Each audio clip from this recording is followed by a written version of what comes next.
Bien, yo soy Alejandro Rodríguez Mendieta, soy docente del Departamento de Ciencias Sociales y coordinador del programa de Escritura y Lectura Académica, PELA.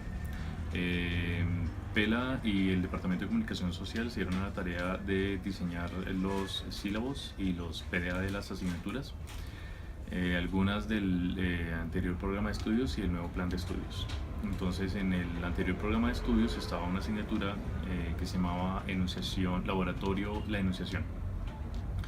En este laboratorio lo que se hacía era una práctica de análisis de textos periodísticos y al final se hacía la producción sobre ese formato de texto periodístico. Los textos periodísticos que se analizaban desde la teoría de la enunciación era noticia y, si mal no estoy, creo que era crónica. Entonces, ¿por qué desde la teoría de enunciación y no desde la clasificación ortodoxa de los géneros periodísticos? Entonces, si fuera por la clasificación ortodoxa de géneros periodísticos, uno no mezclaría, por ejemplo, noticia con crónica, porque se dice que la noticia es un género objetivo y la crónica es un género subjetivo. La verdad es que con la teoría de enunciación, que es una teoría particular de la lingüística, más o menos de la década de los años 70, se encuentra que toda producción discursiva, toda producción del lenguaje, surge a partir de un sujeto y es la ubicación social, la ubicación ideológica de ese sujeto la que determina el discurso. Entonces no hay un discurso neutro, todo discurso será discurso subjetivo. Así que en la noticia lo que uno debe hacer es identificar qué tipo de yo enunciador es el que realiza el acto de enunciación.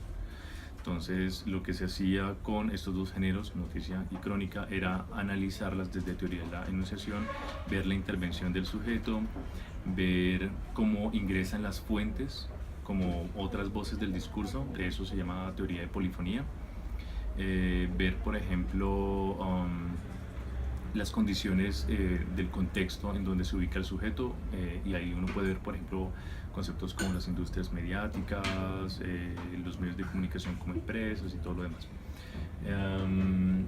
Uno también buscaba, por ejemplo, lograba identificar si había algún tipo de montaje en la noticia, es decir, montajes que se escoge para narrar y que se elimina dentro de la narración noticiosa.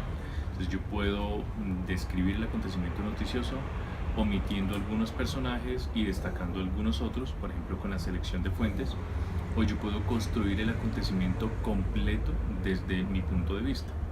Entonces puedo comentar una tragedia natural como tragedia natural, o puedo construir una noticia de un desastre no como una tragedia natural, sino como un desastre social.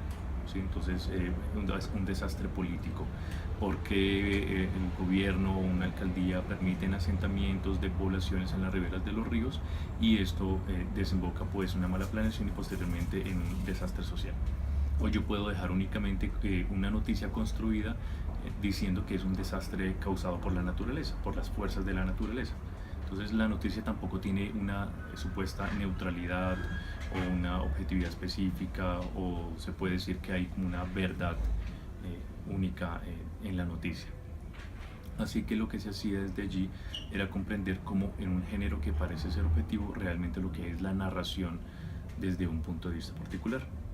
Lo mismo se hace con la crónica, en donde en la crónica se puede hacer un juego mucho mayor, por ejemplo, de polifonía, de combinación de voces, en donde el yo del narrador, del periodista, lo ocupa más bien uno de los personajes.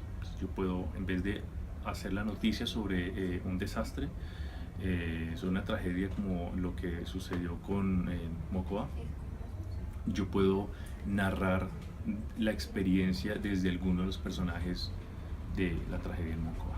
Entonces yo puedo insertar voces de otros sujetos, ver cómo complemento toda la historia, todo el acontecimiento desde otras perspectivas. Para eso se diseñó esa asignatura, para comprender sobre todo que ciertos conceptos que se habían dicho del periodismo pues no son ciertos, como lo de, no son verdaderos, como lo de la objetividad o la imparcialidad total de las noticias. Esto no es cierto en ningún momento. Y bueno, en el nuevo plan de estudios hubo una reconstrucción, una readaptación de contenidos.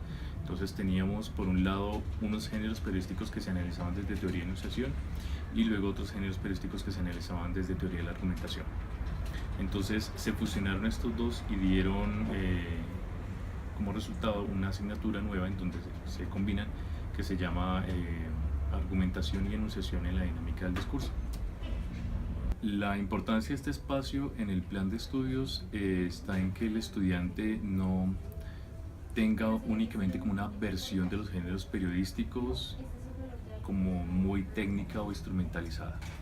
Es decir, que le digan noticia, ¿qué es noticia? Noticia tiene una estructura que es el título, es el chapó o lead, puede tener un destacado y luego viene el cuerpo de texto con el primer párrafo que tiene la información relevante, no sé qué, Eso es una estructura textual, pero ahí no le permite entender qué es lo que está haciendo socialmente con la producción de ese discurso. Entonces, es un estudiante o va a ser un periodista que tiene una versión solamente instrumental.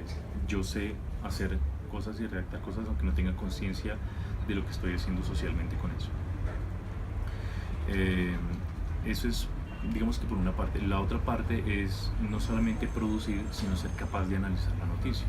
Entonces no solamente tenemos estudiantes que pueden producir textos, sino que pueden tomar textos de otras fuentes, de periódicos, de noticieros televisivos, y pueden hacer el análisis y encontrar, por ejemplo, en un ejercicio de periodismo comparativo, de análisis comparativo, encontrar cuáles son las diferencias que hay en la narración de las noticias según la ubicación de los personajes. Es decir, un medio privado a un medio público, un medio independiente, o incluso lo que pueden hacer ahora los youtubers que analizan noticias.